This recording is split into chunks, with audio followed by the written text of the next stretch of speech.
الحمد لله وكفى والصلاة والسلام على عباده الذين اصطفى خصوصا على أفضلهم وخاتم النبيين محمد الأمين وعلى آله وصحبه أجمعين.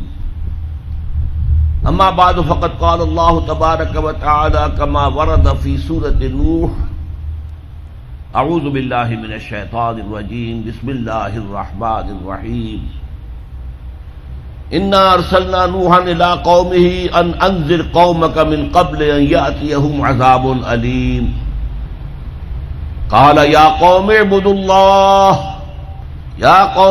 الله واتقوه واطیعون. وقال عز وجل كما ورد في سورة البقرة: يا أيها الناس اعبدوا ربكم الذي خلقكم من نفس واحدة والذين من قبلكم لعلكم تتقون. وقال عز وجل كما ورد في سورة الذاريات: وما خلقت الجن والإنس إلا ليعبدون. وقال جل وعلا كما ورد في سورة البقرة: یا ایھا الذین آمنوا ادخلوا فی السلم کافۃ. وقال جل وعلا كما ورد في نفس السورة: افتؤمنون ببعض الكتاب وتکفرون ببعض فما جزاء من يفعل ذلك منكم الا خزي في الحياة الدنيا ويوم القيامة يردون الى اشد العذاب وما الله بغافل عما تعملون. صدق الله العظيم. رب اشرح لي صدري ويسر لي امري واحلل عقدة من لساني يفقهوا قولي. اللهم ربنا الهمنا رشدنا واعذنا من شرور انفسنا. اللهم ارنا الحق حقا وارزقنا اتباعه وارنا الباطل باطلا وارزقنا اجتنابه. اللهم اجعلنا من عبادك المخلصين. اللهم اجعلنا من عبادك المخلصين. اللهم اجعلنا من عبادك المتقین آمین یا رب العالمین. معزز حاضرین اور محترم خواتین، السلام علیکم ورحمۃ اللہ وبرکاتہ. آپ کے علم میں اس سے پہلے بھی آ چکا ہوگا اور ابھی بھی آپ کو یاد دہانی کرا دی گئی ہے کہ میری گفتگو کا موضوع ہے اللہ تعالی کا انسانوں سے واحد مطالبہ. آپ حضرات میں سے بہت سے لوگ حیران بھی ہوئے ہوں گے کہ واحد مطالبہ کیا معنی ہے. اللہ کے تو مطالبے بہت ہیں.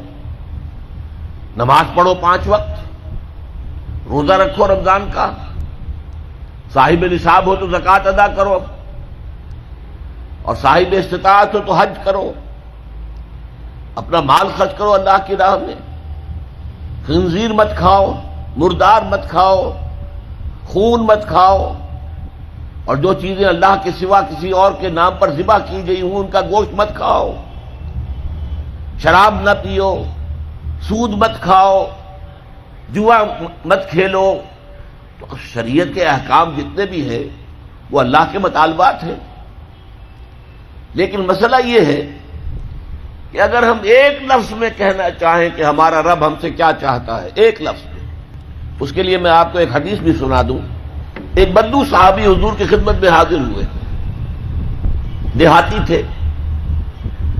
انہوں نے عرض کیا کہ اے اللہ کے رسول، میں زیادہ باتیں نہ سمجھ سکتا ہوں نہ یاد رکھ سکتا ہوں، مجھے تو بس کوئی ایک بات ایسی بتا دو کہ میں اس کو مضبوطی سے تھام لوں اور میری نجات ہو جائے.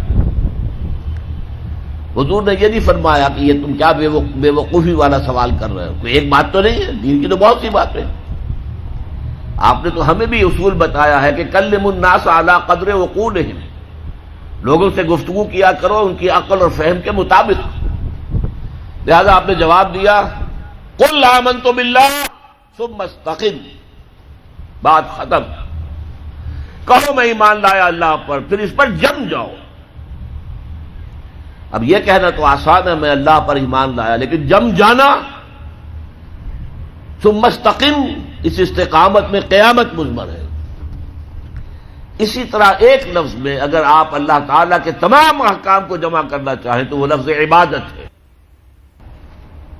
ابھی میں نے سب سے پہلے آپ کو سورہ نوح کی ابتدائی آیت سنائی. اللہ فرماتا ہے انا ارسلنا نوحا الی قومہ، ہم نے بھیجا تھا نوح کو اس کی قوم کی طرف، ان انذر قومک من قبل ان یاتیہم عذاب علیم، کہ اپنی قوم کو خبردار کر دو اس سے پہلے کہ دردناک عذاب آ جائے.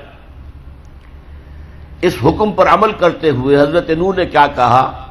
یا قوم اعبدوا اللہ واتقوہ واطیعون، اے میری قوم کے لوگوں اللہ کی عبادت کرو، اس کا تقوی اختیار کرو اور میری اطاعت کرو. تو آپ نے دیکھا ہوگا کہ مکی صورتوں میں، سورہ اعراف میں، سورہ یونس میں، سورہ شعراء میں بار بار اولو العزم رسول جو ہیں اللہ کے، حضرت نوح علیہ السلام، حضرت ہود علیہ السلام، حضرت صالح علیہ السلام، حضرت لوط علیہ السلام، حضرت شعیب علیہ السلام، حضرت ابراہیم علیہ السلام، حضرت موسیٰ علیہ السلام، حضرت عیسیٰ علیہ السلام، ان سب کی دعوت ایک ہے، یا قوم اعبدوا اللہ ما لکم من الہ غیرہ، اے میری قوم کے لوگوں اللہ کی عبادت کرو، اس کے سوا تمہارا کوئی معبود نہیں ہے. کہیں الفاظ آتے ہیں یا قوم اعبدوا اللہ واطیعون، اے میری قوم کے لوگوں اللہ کی عبادت کرو اور میری اطاعت کرو. تو ایک لفظ اگر ہے تو عبادت. اسی لیے میں نے آپ کو تیسری آیت سنائی سورہ زاریات کی، وما خلقت الجن والانس الا لیعبدون، میں نے جنوں اور انسانوں کو نہیں پیدا کیا مگر صرف اس لیے کہ میری عبادت کریں. گویا کہ غرض تخلیق آدم، انسانوں کی تخلیق کا مقصد یہ ہے کہ وہ اللہ کی عبادت کرے. کس قدر اہم لفظ ہے یہ. اسی کے لیے اس کی ترجمانی کرتے ہوئے کہا تھا شیخ سعدی رحمۃ اللہ علیہ نے، زندگی آمد برائے بندگی، زندگی بے بندگی شرمندگی. یہ میں آپ کو بتاؤں گا کہ عبادت کا سب سے بڑا حصہ جو ہے بندگی ہے، غلامی ہے، اطاعت ہے. تو انسان کا مقصد تخلیق عبادت ہے. البتہ اس میں جو بات سمجھنے کی ہے وہ یہ ہے، عبادت ہمہ تن، ہمہ وقت، ہمہ وجوہ درکار ہے. اللہ کی بندگی، اللہ کی غلامی، اللہ کی عبادت، اس کا تقاضا کیا ہے؟ ہر وقت، ہر آن، ہر لحظہ، ہر معاملے میں اللہ کا حکم مانا جائے. اس لیے کہ عبد کہتے تھے غلام کو. آج کل غلامی کا وہ تصور دنیا میں کہیں نہیں ہے. غلام اپنے آقا کی ملکیت ہوتا تھا. غلام کو جب چاہے آقا قتل کر دیتا تھا، اس پر کوئی مقدمہ نہیں تھا، نہ 302 کا، نہ 303 کا، نہ 304 کا، کوئی مقدمہ نہیں. بالکل ایسے جیسے آپ کی بکری ہو، آپ اس کو ذبح کریں، گوشت کھائیں، بانٹیں اپنے دوستوں میں، تو کوئی آپ سے پوچھ سکتا ہے بکری کیوں ذبح کی؟ اسی طرح آقا جو ہے اپنے غلام کو اگر ذبح کرتا تھا تو کوئی اس سے نہیں پوچھتا تھا تم نے کیوں کیا، اس لیے کہ میرا غلام ہے، میرا غلام تھا، میں نے اس کو ذبح کر دیا. اچھا، آج ہمارے ذہن میں سب سے بڑا نقشہ آتا ہے ملازم کا، کہ ملازم جو ہے، جس نے ملازم رکھا ہے، امپلائر اور امپلائی ریلیشن شپ کیا ہے. زیادہ سے زیادہ وہی ہمارے سامنے آتا ہے. لیکن اس میں آپ نوٹ کریں گے کہ ملازم ہمہ وقت نہیں ہوتا، اس کی ملازمت کا وقت مقرر ہے. پہرہ دار ہے، 12 گھنٹے پہرہ دے گا رات کو، اس کے بعد جا کے سوئے گا. اگر وہ کھانا پکانے والا ہے، کھانا پکائے گا، کوئی اور کام آپ نہیں کہہ سکتے. آپ کہیں جا کے میرا ٹائلٹ صاف کراؤ، وہ صاف کہہ دے گا جناب میں آپ کا خانسامہ ہوں، میں آپ کا کھانا پکانے کے لیے ملازم ہوا ہوں، ٹائلٹ صاف کرنے کے لیے تو نہیں ہوا. یہ ملازم جو ہے یہ ہمہ وقت نہیں ہے، یہ ہمہ جہت نہیں ہے، ہمہ تن نہیں ہے. لیکن غلام جو ہوتا تھا، غلام کسی وقت بھی کار نہیں کر سکتا. رات کو 12-1 بجے آقا حکم دے وہ اس کو پورا کرنا ہوگا، جو حکم دے پورا کرنا ہوگا. لہذا اس غلامی کا تصور کیجئے. عبد، عبد سے بنا عبادت. جیسے بندہ، فارسی میں عبد کا لفظ کیا ہے؟ بندہ. بندہ و آقا، تمیز بندہ و آقا فساد آدمیت ہے. لیکن وہ بندہ جو ہے جس سے بندگی بنا ہے، تو میں نے ابھی آپ کو شعر سنا دیا، زندگی آمد برائے بندگی، زندگی بے بندگی شرمندگی۔ تمہیں تو پیدا ہی کیا گیا اس لیے کہ ہماری عبادت کرو، تمہارا مقصد تخلیق یہ ہے کہ ہماری عبادت کرو۔ تو یہ عبادت ہے ہمہ تن، ہمہ وقت، ہمہ وجوہ، اللہ کی اطاعت، اللہ کی غلامی، اللہ کی بندگی۔ بدقسمتی سے ہمارے ہاں تصور، ہمارا جب زوال شروع ہوا ہے تو یہ کوئی 2-4 صدی کی بات نہیں ہے، 1000 سال سے ہمارا زوال زوال زوال زوال زوال چلا آ رہا ہے۔ اس زوال میں ہمارے مفہوم بدل گئے ہیں، ہمارے معنی بدل گئے، الفاظ کے اصطلاحات کا مفہوم تبدیل ہو گیا ہے۔ اب ہم کیا سمجھتے ہیں؟ عبادت ہے نماز، روزہ، حج اور زکوٰۃ، بس یہ عبادت ہے، اور عبادت کسے کہتے ہیں؟ بہت غلط بات ہے۔ سوچئے، اگر عبادت یہی ہے نماز روزہ، تو کیا ہم 24 گھنٹے نماز پڑھتے ہیں؟ اللہ نے کہا میں نے پیدا ہی کیا عبادت کے لیے، تو کیا 24 گھنٹے روزہ رکھتے ہیں؟ کیا 12 مہینے روزہ رکھتے ہیں؟ کیا ہر وقت 24 گھنٹے نماز پڑھتے ہیں؟ نہیں۔ یہ نماز، روزہ، زکوٰۃ، حج، یہ عبادات تو ہیں، وہ اصل عبادت ہے بندگی، اطاعت، غلامی، جو ہمہ وقت ہے، ہول ٹائم، ہمہ جہد، ہمہ وجوہ، اللہ کی اطاعت۔ البتہ اس میں ایک چیز کا اضافہ کیجیے، اطاعت مجبوراً بھی ہوتی ہے۔ آج سے 60 سال پہلے انگریز حکمران تھا ہم پر، ہمیں اس کی اطاعت کرنی پڑتی تھی، لیکن ہمیں انگریز سے محبت تو نہیں تھی نا۔ اسی طرح بنی اسرائیل غلام تھے آل فرعون کے، حکم تو مانتے تھے، بیگار میں پکڑے جاتے تھے، کام کرتے تھے، جانے بھی دیتے تھے، لیکن وہ فرعون سے محبت تو نہیں کرتے تھے نا۔ لہذا عبادت جب اللہ کی ہوگی، وہ صرف اطاعت نہیں ہوگی بلکہ محبت کے ساتھ ہوگی۔ اطاعت کی جائے ہمہ وقت، ہمہ تن، ہمہ وجوہ، لیکن انتہائی درجے میں اللہ سے محبت کے ساتھ۔ یہی وجہ ہے کہ 2 بڑی عظیم شخصیتیں، امام ابن تیمیہ اور حافظ ابن قیم رحمۃ اللہ علیہما، ان دونوں نے جو ڈیفینیشن کی ہے، ہاؤ ٹو ڈیفائن عبادت، عبادت ہے کیا، تو حافظ ابن قیم کہتے ہیں العبادت تجمع اصلین، 2 چیزوں کو جمع کرنے سے عبادت بنتی ہے، غایت الحب وغایت الذل والخضوع، حد درجے میں اللہ سے محبت کرنا اور حد درجے میں اس کے سامنے جھک جانا، بچ جانا، جو حکم دے، جو فرمان ہو حاضر، یہ ہے عبادت۔ البتہ یہ ہے، نوٹ کیجئے، عبادت کا چونکہ جسم ہے وہ ہے اطاعت۔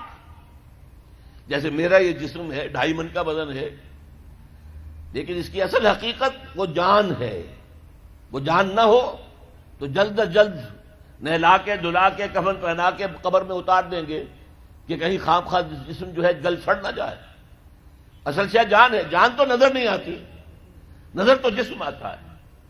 لہذا اطاعت کا جو جسم ہے وہ ہے، عبادت کا جسم ہے اطاعت، وہ نظر آتا ہے۔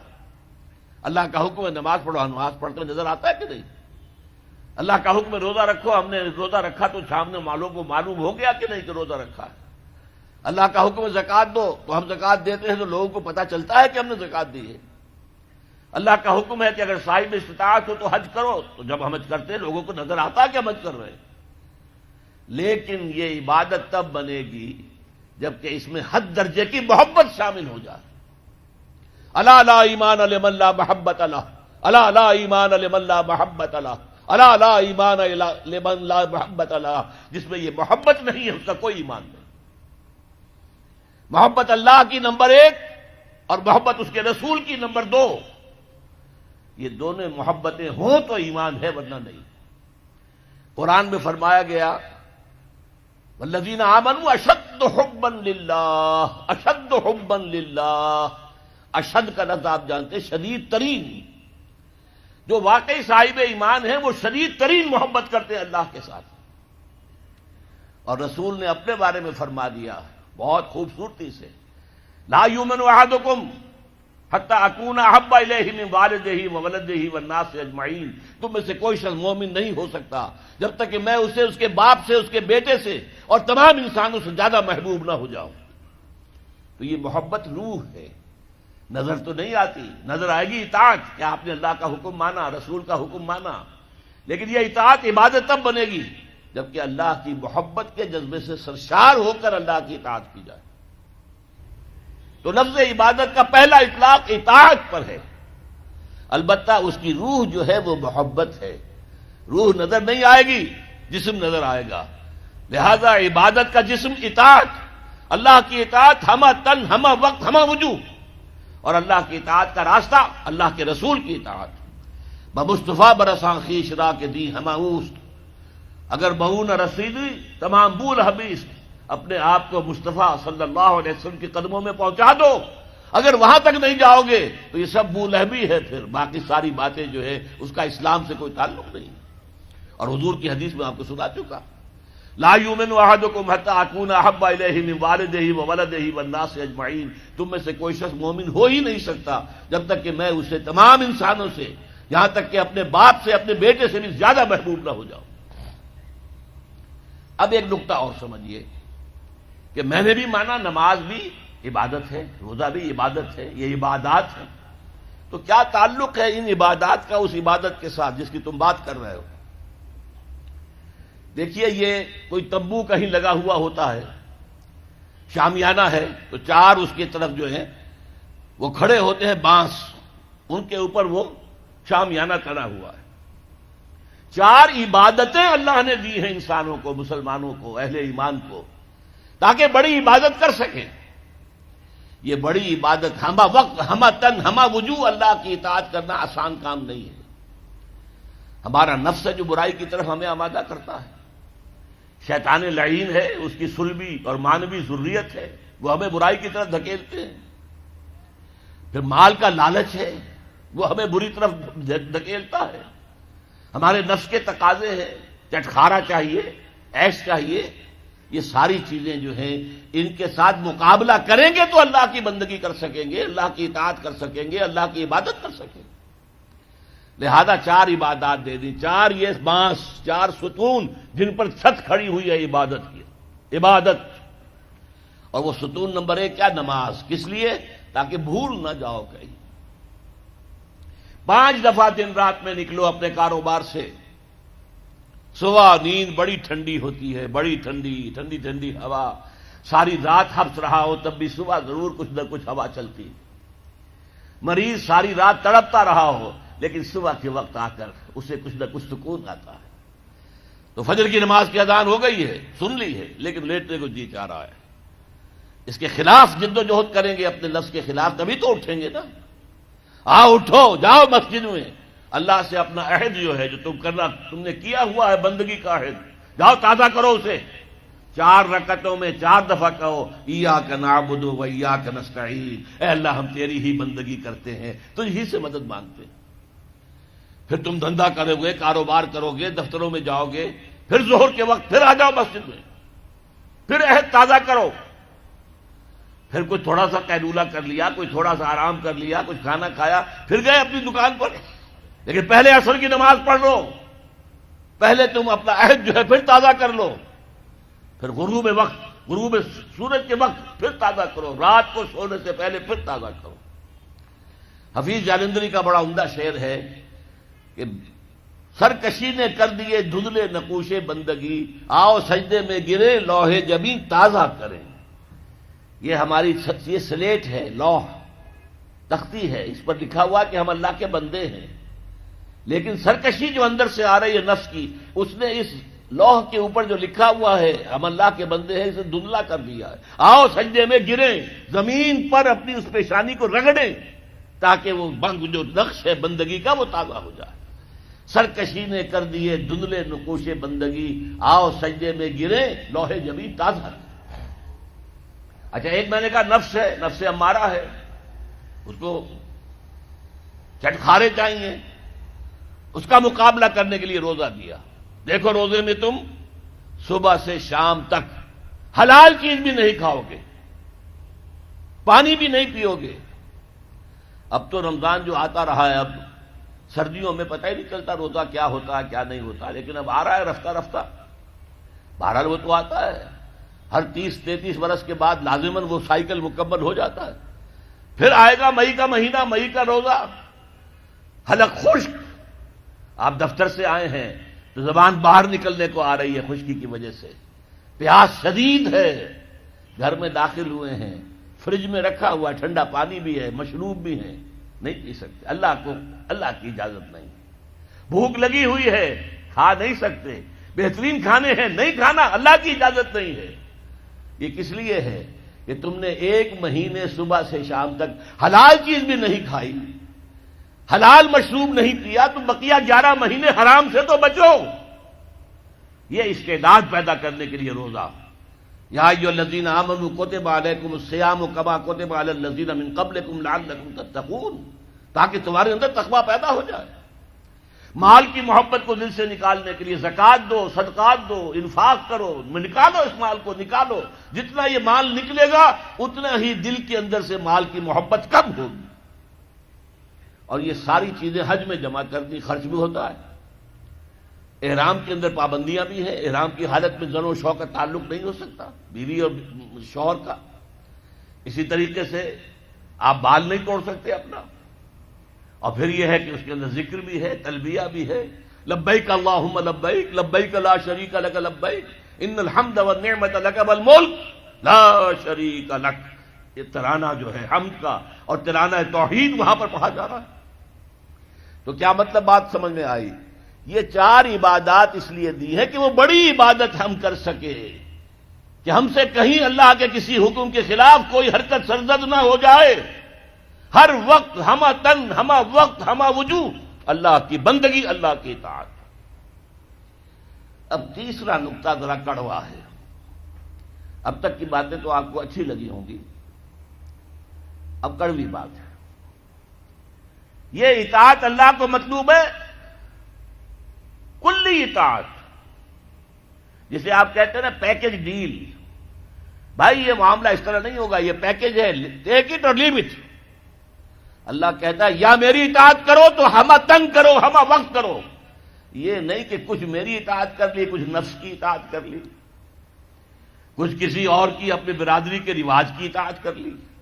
نہیں، یہ 20%، 30%، 33%، 50%، یہ اطاعت مجھے قبول نہیں ہے. میرے ہاں تو قبول ہوگی ہمہ تن، ہمہ وقت، ہمہ وجوہ، کامل اطاعت. اگر تم نے روش یہ اختیار کر لی کہ کچھ حکم مانے کچھ نہیں مانے، یہ بڑی تلخ آیت ہے. میرے نزدیک قرآن مجید میں مسلمانوں سے خطاب کر کے اس سے زیادہ سخت کوئی آیت نہیں آئی.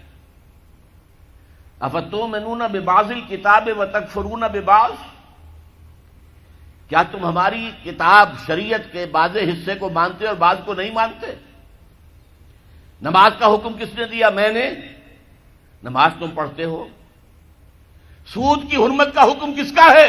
میرا ہے، اور اسے تم چھوڑنے کو تیار نہیں ہو. کیا یہ میرا حکم نہیں؟ اگر میرا حکم نہیں مانے تو نماز کاہے کے لیے آتے ہو؟ پڑھنے کے لیے. تمہاری نماز تمہارے منہ پر دے کر ماری جائے گی، تمہارا حج تمہارے منہ پر دے کر مارا جائے گا اگر حرام کی کمائی سے تم نے حج کیا ہے. مال حلال سے حج ہو وہ حج مبرور ہوتا ہے. حج مبرور وہ ہے جو اللہ کے ہاں حج قبول ہو جائے.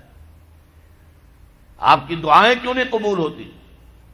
یاد کیجئے 1971، بہت سے لوگوں کو یاد ہوگا، جب مشرقی پاکستان میں جنگ ہو رہی تھی تو کتنی دعائیں قنوت نازلہ مسجدوں میں پڑھی گئی ہیں. اے اللہ مدد کر، اے اللہ ان کافروں کو تہس نہس کر دے، اللہم شتت شملہم، اللہم مزق جمعہم، اللہم دبر دیارہم. لیکن اللہ نے ایک نہیں سنی. سنی نہیں سنی. تمہارا منہ ہی نہیں ہے مجھ سے بات کرنے کا. تم نے میرا دین قائم کیا ہے؟ تم میرے احکام پر چلتے ہو؟ اگر نہیں تو تمہارا کیا حق ہے کہ تم مجھ سے دعا مانگو؟ قل یا اہل الکتاب لستم علی شیء حتی تقیموا التوراۃ والانجیل وما انزل الیکم من ربکم. اے نبی کہہ دیجئے، اے یہودیوں، اے نصرانیوں، یا اے اہل کتاب، تمہاری پوزیشن ہی نہیں ہے ہماری نگاہوں میں جب تک کہ تم تورات کو نافذ نہ کرو، انجیل کو نافذ نہ کرو، اور بھی جو کچھ ہم نے نازل کیا اس سب کو نافذ نہ کرو. اس وقت تک تمہاری کوئی حیثیت ہی نہیں ہے. You have no ground under your feet. تمہارے پاؤں تلے زمین ہی نہیں ہے. کیا دعائیں کرتے ہو ہم سے؟ کس منہ سے دعا کرتے ہو؟ اب اسی لفظ کو ذرا سا بدل کر پڑھ لیجئے. اللہ کا قانون تو بدلتا نہیں ہے کہ اہل کتاب کے لیے قانون کچھ اور ہو اور امت مسلمہ کے لیے کچھ اور ہو. نہیں، پڑھیے ذرا سا لفظ بدلیے. اے نبی کہہ دیجئے اے قرآن والو، تمہاری کوئی حیثیت نہیں، کوئی حقیقت نہیں، ہماری نگاہوں میں کوئی وقت تمہاری نہیں جب تک کہ تم قرآن کو قائم نہیں کرتے. اور جو کچھ ہم نے نازل کیا، یعنی حضور پر وحی جلی کی علاوہ وحی خفی بھی نازل ہوتی تھی جو احادیث کی شکل میں ہمارے پاس ہے.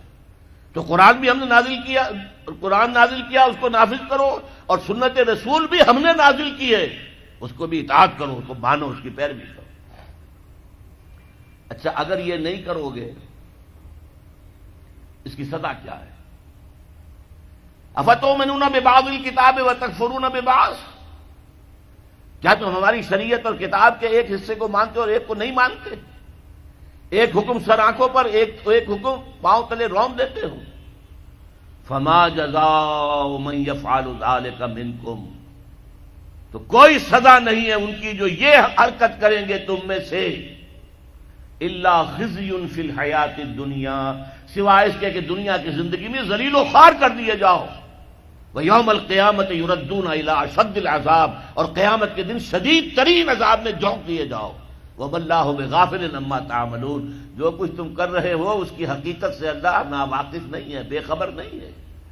تم آئے ہو حج کرنے، داڑھی لمبی ہے تمہاری، اللہ کو معلوم ہے حرام کی کمائی سے حج کرنے آئے ہو، حرام کی کمائی سے عمرہ کرنے آئے ہو. تم نے مسجد تو بڑی شاندار بنوا دی، تمہارا کاروبار تو حرام کا ہے، سٹے اور جوئے کے اوپر کاروبار کر رہے ہو، بینک سے سودی قرضہ لے کر کاروبار کر رہے ہو، تو مسجد بنانے کا کیا تمہیں ثواب ملے گا؟ اللہ تعالیٰ کو تو نفقات جو ہیں، صدقات و نفقات، صرف وہ قبول ہیں جو پاک اور حلال کمائی سے ہو. حرام کی کمائی سے تم نے کچھ بھی لٹا دیا ہو، اللہ کو ایک جھیلے کی اس کی قوت نہیں. اب اس میں دو سزائیں بیان کی گئی. فما جزاء من يفعل ذلك منكم الا خزي في الحیات الدنیا، تم میں سے جو کوئی بھی یہ حرکت کرے گا کہ دین کے ایک حصے پر عمل ایک پر نہیں، اس کی سزا اس کے سوا کچھ نہیں ہے کہ دنیا کی زندگی میں ذلیل و خوار کر دیے جائے. یہ تو نقد ہے جو دنیا میں ملتا ہے، اور آخرت میں جو سزا ملے گی وہ یوم القیامت یردون الی اشد العذاب، اور قیامت کے دن شدید ترین عذاب میں جھونک دیے جاؤ گے. اب آپ دیکھیے پہلا عذاب تو ہماری نگاہوں کے سامنے ہے، ہمارے ماتھے پر لکھا ہوا ہے. آج ہم بعض لوگوں کے نزدیک 150 کروڑ انسان ہیں مسلمان، ہر چوتھا انسان مسلمان ہے. کم سے کم 125 کروڑ تو ہے ہی ہیں، گویا کہ ہر 5واں انسان مسلمان ہے. کتنا بڑا علاقہ ہمارے قدموں تلے ہے. جائیے ادھر انڈونیشیا کے دور درازوں سے چلیے، جو جزیرے ہیں ان سے، اور چلے جائیے موریتانیہ تک، سالڈ علاقہ ہے مسلمانوں کا. بیچ میں آپ سوچیں گے ہندوستان بھی تو آ گیا، وہ مسلمانوں کا نہیں. 20 کروڑ مسلمان ہیں ہندوستان کے اندر. آج بھی دنیا میں سب سے بڑی آبادی کسی ملک میں جو ہے وہ ہندوستان میں ہے مسلمانوں کی. اللہ تعالیٰ نے ہر طرح کی نعمت دی ہے، ہر طرح کی معدنیات ہمارے پاس، ہر طرح کی نباتات. سب سے بڑھ کر آج کی دنیا کی قیمتی ترین شے تیل کا سب سے بڑا ذخیرہ یا ذخیرے مسلمانوں کے قدموں تلے ہیں. اس سب کے باوجود کیا مسلمانوں کی عزت ہے کوئی دنیا میں؟ کوئی حیثیت ہے؟ بین الاقوامی مسائل میں کوئی آپ سے مشورہ کرتا ہے؟ کسنمی پرسد کے بھیا کیستی تم ہو کون؟ تمہیں کون پوچھے گا؟ ہم تو G7 بیٹھیں گے، G8 آ جائیں گے، G13 آ جائیں گے، G15 ہوں گے، اور کوئی مسلمان ملک نہ G7 میں، نہ G15 میں، نہ 3 میں، نہ 13 میں، کہیں نہیں. یہ ذلت کیوں آ گئی؟ فرمایا خزی فی الحیات الدنیا، دنیا کی زندگی میں رسوائی، بے عزتی. ایک تو سزا یہ ہے جو آج ہم پر ہے. آج دیکھیے دنیا میں جہاں خون بہتا ہے مسلمان کا، 50 سال سے زیادہ ہو گئے ہیں کہ فلسطین میں مسلمانوں کا خون بہ رہا ہے.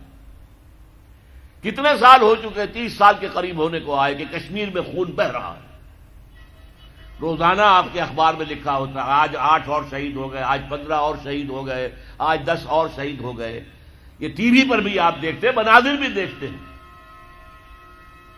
اب پھر خون اگر گرا ہے بوسنیا میں تو مسلمان کا، کوسوو میں تو مسلمان کا، چچنیا میں تو مسلمان کا، صومالیہ میں گرا تو مسلمان کا، فلپائنز میں گر رہا ہے تو مسلمانوں کا، اب تھائی لینڈ میں بھی شروع ہو گیا تو مسلمانوں کا۔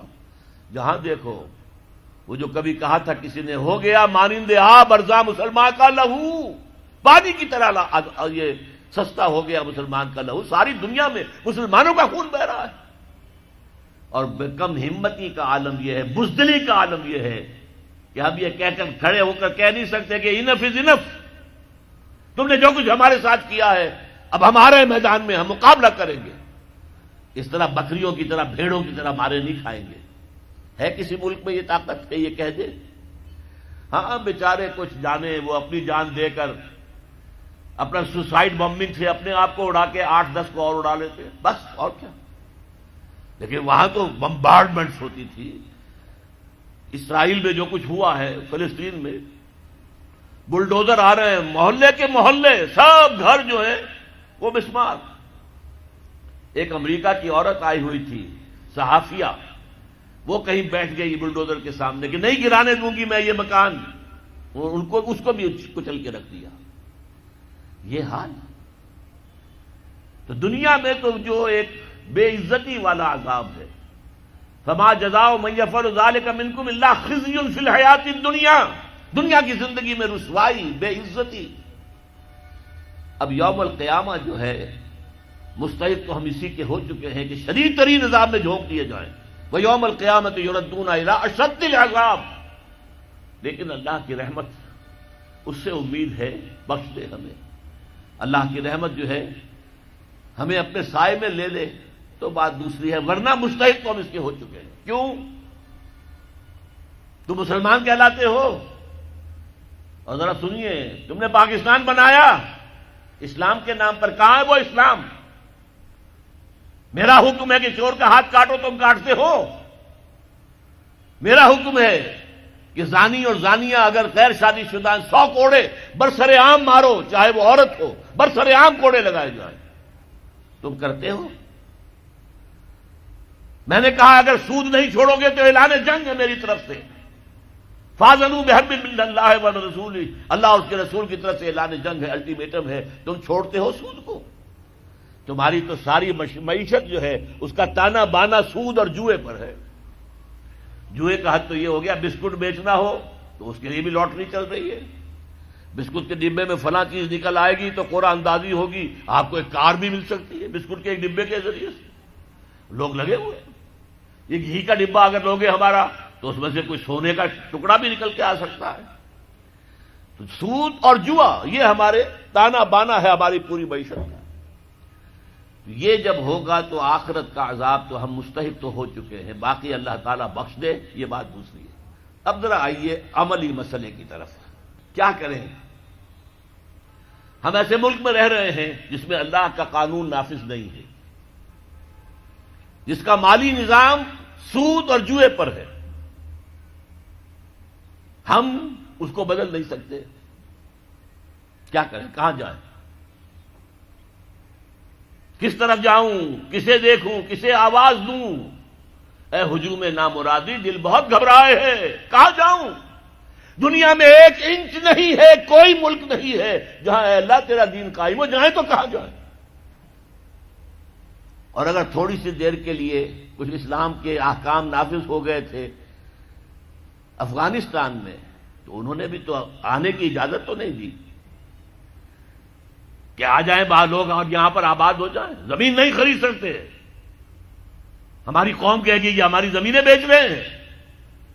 لہذا طالبان بھی اس کی ہمت نہیں کر سکے کہ وہ قوم کے جذبات کے خلاف باہر سے آنے والے مسلمانوں کو آباد کریں۔ سعودی عرب تو گھسنے کا نام نہیں لینے دیتا، عمرے کا ویزا ہے تو چلے جاؤ، دفاع ہو جاؤ، نکل جاؤ، ورنہ پھر پکڑ دھکڑ شروع ہو جائے گی، چھڑتے آپ کو پکڑیں گے جیل میں ٹھوس دیں گے، بس عمرہ کرو اور جاؤ۔ یہاں آباد ہونے کا کوئی سوال نہیں، قتل کوئی سوال نہیں۔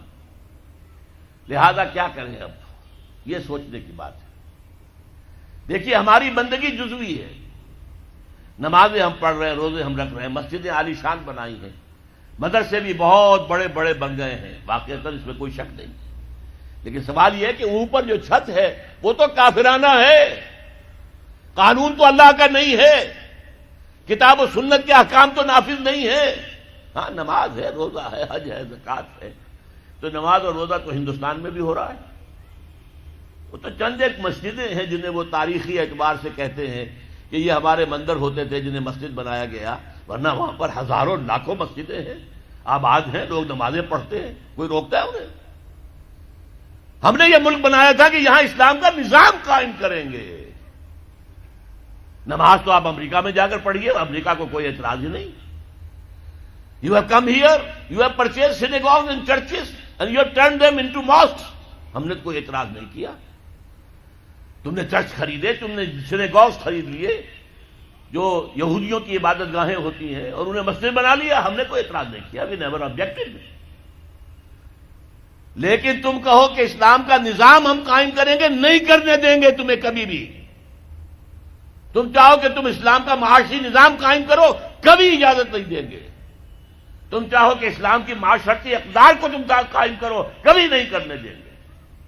یہ ہے اس وقت جو ہمارے ساتھ پیش آ رہا ہے معاملہ، پورا مغرب اس پر اڑا ہوا ہے، اسلامی نظام کہیں نہیں آنے دیں گے۔ ہاں نمازیں پڑھو، ہمیں کوئی اعتراض نہیں، روزے رکھو، تم روزے 30 کی بجائے 100 رکھو، ہمارا کیا لیتے ہو؟ تمہاری کمزوری ہو جائے گی، ہم تو تمہیں لیبر اسی وقت دیں گے جب پورے 8 گھنٹے کام کرو گے ڈٹ کر، اس میں کوئی رعایت نہیں کریں گے تمہارے ساتھ۔ بہرحال سوال یہ ہے کہ میں کیا کروں، کوئی راستہ ہے؟ دیکھیے کنویں میں، اب آج کل تو وہ کنویں اس طرح کے ہیں نہیں، دیہات میں تو ہے، کنویں میں کتا گر گیا، بلی گر گئی، مردار ہے کنویں کے اندر، کنویں کا پانی حرام ہو گیا، نجس ہو گیا، لیکن آخر کو راستہ تو ہے نا بھائی، اتنا پہلے تو اس کتے کو یا اس بلی کی لاش کو نکال کے باہر پھینکو، اور پھر اتنے ڈول اور نکال کر باہر پھینک دو، پھر وہ پانی صاف ہے۔ اس کا کیا نام ہے؟ کفارہ۔ اسی طرح رمضان کا روزہ تھا، آپ سے صبر نہیں کیا گیا، روزہ ٹوٹ گیا، اب کیا ہے؟ اس کی گناہ کی کوئی بدل بھی ہے؟ ہاں ہے، 60 روزے رکھو اب متواتر، پے بپے 60 روزے، تب کفارہ ہوگا اس گناہ کا، تم نے فرض روزہ توڑ دیا۔ ہاں اگر نفلی روزہ تھا تو توڑ دیا تو صرف اس کی قضا دینی ہوگی بس، فرض روزہ اسے توڑ دیا ہے تو اس کے لیے تو 2 مہینے کے 60 روزے پے بپے رکھنے پڑے۔ تو اب ہم جو کفر کے تحت زندگی گزار رہے ہیں، اور اس اعتبار سے اللہ کی نگاہ میں ہم کافر ہیں، لیکن سوال یہ ہے کہ جائیں تو کہاں جائیں، کریں تو کیا کریں؟ نظام کفر کا ہے، قرآن کہتا ہے وَمَن لَّمْ يَحْكُم بِمَا أَنزَلَ اللَّهُ فَأُولَٰئِكَ هُمُ الْكَافِرُونَ۔ جو لوگ قرآن کی، اللہ کی اتاری ہوئی شریعت کے مطابق فیصلے نہیں کرتے، وہی تو کافر ہیں۔ کافر کسے کہتے ہیں؟ اقبال نے کہا نا، بتوں سے تجھ کو امید ہے، خدا سے نو امیدی، مجھے بتا تو صحیح اور کافری کیا ہے؟ تمہاری ساری امیدیں امریکہ کے ساتھ وابستہ ہیں، وہ مسئلہ طے کرا دے، وہ یہ کرا دے، وہ کرا دے، وہ معاملہ ہمارا، وہی تو سب سے بڑا چور وہی ہے، سب سے بڑا ڈاکو وہی ہے، سب سے بڑا اسلام کا مخالف وہی ہے، اور اسی کے پاس ہم جاتے ہیں۔ قرآن کا فتویٰ تو یہ کہ تم کافر ہو۔ ہاں انفرادی طور پر تم مسلمان ہو، اجتماعی طور پر قومی سطح پر تم کافر ہو۔ وَمَن لَّمْ يَحْكُم بِمَا أَنزَلَ اللَّهُ فَأُولَٰئِكَ هُمُ الْكَافِرُونَ۔ یہ 7واں رکوع ہے سورہ مائدہ کا، اور پھر فرمایا وَمَن لَّمْ يَحْكُم بِمَا أَنزَلَ اللَّهُ فَأُولَٰئِكَ هُمُ الظَّالِمُونَ۔ جو اللہ کے اتارے ہوئے قانون کے مطابق فیصلے نہیں کرتے وہی تو مشرک ہیں، اللہ کے حکم کو چھوڑ کے کسی اور کے حکم پر فیصلہ کر رہے ہو، اس سے بڑا شرک کیا ہوگا؟ اور تیسری مرتبہ فرمایا وَمَن لَّمْ يَحْكُم بِمَا أَنزَلَ اللَّهُ فَأُولَٰئِكَ هُمُ الْفَاسِقُونَ۔ وہی تو فاسق ہیں، فاجر ہیں، وہی تو سرکش ہیں، وہی تو باغی ہیں، وہی تو غدار ہیں اللہ کے، جو اللہ کی شریعت کے مطابق فیصلے نہیں کرتے۔ اب ان 3 آیتوں کی روح سے سمجھ لیجئے ہم کہاں کھڑے ہیں، کیا کر رہے ہیں۔ دیکھیے میں آپ کو ایک مثال دیتا ہوں، ہماری آبادی کا میں سمجھتا ہوں اکثریت تو وہ ہے جو نماز روزے کے لیے پابند نہیں ہے. ان چیزوں کا چرچا شہروں میں زیادہ، دیہات میں بہت کم رہ گیا، بہت کم، بہت کم. اور ہماری 70% آبادی دیہات کے اندر ہے. اچھا، جو نمازیں پڑھتے روزے رکھتے ہیں، خاص طور پر شہروں کے کاروباری لوگ، وہ بلیک مارکیٹنگ بھی کرتے ہیں، وہ حسابات بھی غلط دیتے ہیں، جھوٹ بولتے ہیں، جھوٹ یا حلف اٹھاتے ہیں کہ یہ حساب ہم حلفیہ میں کہہ رہا ہوں یہ حساب صحیح ہے، کیا حساب غلط ہے. سودی کاروبار کرتے ہیں، اپنے کاروبار کو بڑھانے کے لیے سود کا قرضہ لیا ہے، سودی قرضہ لیا بینک سے، اپنی بلڈنگ بنانے کے لیے بہت بڑی قرضہ لیا ہے بینک سے. تو ان کی عبادت کیا ہوئی؟ وہ اس آیت کے ذیل میں آ گئے کہ نہیں؟ افتؤمنون ببعض الکتاب وتکفرون ببعض فما جزاء من يفعل ذلك منكم الا خزي في الحياة الدنيا ويوم القيامة يردون الى اشد العذاب وما الله بغافل عما تعملون. لیکن میں ان کو بھی چھوڑتا ہوں. فرض کیجئے ایک شخص ہے، نماز پڑھتا ہے پوری 5 وقتہ مسجد میں، رمضان کے روزے رکھتا ہے، اور بھی اللہ توفیق دیتا ہے ایام 20 کے روزے رکھ لیتا ہے، یا ہفتے میں 2 روزے رکھتا ہے، سوموار کے اور جمعرات کے وغیرہ، زکوٰۃ دیتا ہے، کاروبار بھی سارے حلال کر رہا ہے، حرام نہیں کر رہا، سود میں بھی براہ راست ملوث نہیں ہے، نہ پیسہ سود پہ اوپر بینک میں رکھ کر سود کھایا، نہ سود پر قرضہ لے کر کوئی اپنا کاروبار بڑھایا، نہ کوئی اپنا کارخانہ لگایا، نہ کوئی اپنی بلڈنگ اونچی بنائی. پردہ بھی اس نے اپنے گھر میں بالکل شرعی نافذ کر دیا. وہ اس پورے اسلام پر کاربند ہے جس میں وہ کاربند ہو سکتا ہے اس وقت، لیکن وہ اس قوم کا فرد ہے جو قوم اللہ کے فتوے کے مطابق کافر قوم ہے، جو اللہ کے فتوے کے مطابق مشرک قوم ہے، جو اللہ کے فیصلے کے مطابق فاسق و فاجر قوم ہے. قوم کے فرد تو ہم اسی کے ہیں. چور کا ہاتھ تو نہیں کاٹا جا رہا، ڈاکوؤں کو وہ سزا تو نہیں جا رہی سورہ مائدہ میں جو آئی ہے، ان کے ہاتھ اور پاؤں مقابل سم سے کاٹ دیے جائیں، یا یہ کہ انہیں ملک سے باہر دفع کر دیا جائے، قتلوا تقتیلا، ان کے ٹکڑے کر دیے جائیں. ڈاکوؤں کو کوئی سزا ملتی ہے ایسے؟ اول تو پکڑنے کا کیا سوال، پکڑ گئے تو رشوتیں دے کر چھوٹ جائیں گے. یہاں تو عدل بھی جو ہے خریدا جا سکتا ہے بڑے آرام سے، اور نہیں تو 4-6 مہینے جیل میں رہ لیں گے. وہاں بھی ان کا بڑا راج ہوتا ہے. جو ڈاکو ہوں ان کی تو ہیبت ہوتی ہے، جیل کے صدری خود ان سے ڈرتے ہیں، ساری چیزیں حرام ان کے پاس وہاں بھی پہنچتی ہیں جیل کے اندر، نکل آئیں گے. اللہ اللہ خیر صلی اللہ. کہیں شرعی سزا دی گئی کسی ڈاکو کو؟ یہاں ابھی تو یہ بڑی بحثیں چل رہی ہیں. حدود قوانین جو بنائے گئے تھے وہ بڑی جلدی میں بنائے گئے تھے، کچھ خلا اس میں رہ گئے ہیں، لیکن اصل میں جو لوگ شور مچا رہے ہیں وہ ہیں جو کہتے ہیں کہ یہ اسلامی سزائیں وحشیانہ ہیں. بے نظیر بھٹو کا کہنا ہے یہ وحشیانہ سزائیں ہیں، اللہ کی دی ہوئی سزائیں وحشیانہ ہیں. معاذ اللہ ثم معاذ اللہ ثم معاذ اللہ، کلمہ کفر ہے. اب اس کا کیا علاج ہے ہمارے پاس؟ کیا کریں؟ میری بات کو توجہ سے سنیے. اس نظام باطل کو ذہناً تسلیم مت کرو، اس نظام باطل کی خدمت مت کرو. Don't reconcile with it, don't serve it, don't support it. اس نظام کے تحت پھلنے پھولنے دولت مند بننے کی کوشش مت کرو، بلکہ اپنی زندگی کو سکیڑو، اپنی ضروریات کو کم کرو، اپنے آپ کو ذرا آزاد کرو. اپنا وقت، جسے تبلیغی بھائی کہتے ہیں تفریغ اوقات، وقت فارغ کرو تاکہ اس وقت کو تم لگا دو اس نظام کے خلاف جد و جہد میں. ایک ایسی جد و جہد، ایک ایسی کوشش کہ اس نظام باطل کو جڑ سے اکھیڑ کر پھینکنا ہے اور اس کی جگہ نظام حق، دین حق نافذ کرنا ہے. یہ جد و جہد اگر کرو گے، تن من دھن لگاؤ گے، تو یہ کفارہ ہو جائے گا کہ تم کافرانہ ملک میں رہ رہے تھے جس کا نظام کافرانہ تھا. تم چاہے اپنے آپ کو مسلمان سمجھتے تھے، لیکن نظام کافرانہ تھا جس کے تحت تم زندگی گزار رہے تھے۔ ہاں اگر یہ کرو اے اللہ، میں نے اس نظام کو ذہناً تسلیم نہیں کیا، اے اللہ میں نے اس کی خدمت نہیں کی، میں نے اسے سپورٹ نہیں کیا، اے اللہ میں نے اس کے درمیان اس کے نیچے رہتے ہوئے عیش کرنے کی کوشش نہیں کی، اے اللہ بلکہ میں نے کم سے کم اپنی ضروریات کر کے وقت نکالا اور اس کے خلاف جدوجہد کی، اس نظام کو اکھاڑ کر پھینکنے کے لیے کوشش کی، اور تیرا نظام لانے کی جدوجہد کی۔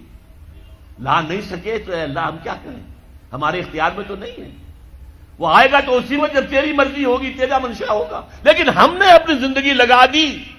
اگر تو یہ ہے تو کفارہ ہو گیا، اللہ کے عذاب سے آپ بچ جائیں گے۔ اگر یہ نہیں کہہ سکتے، آپ تو بھر اپنے باطل نظام میں رہ رہے ہیں، عیش کر رہے ہیں، اور آپ پھیلنے پھلنے پھولنے کی کوششیں کر رہے ہیں، اور زیادہ عیش مل جائے اور زیادہ آسائشیں مل جائیں، بڑا مکان بنا لوں اور بڑا محل بنا لوں اور بڑی حویلی بنا لوں اور کاروبار پھیلا لوں، ایک مل تھا 2 بن جائیں، 2 کے 3 ہو جائیں۔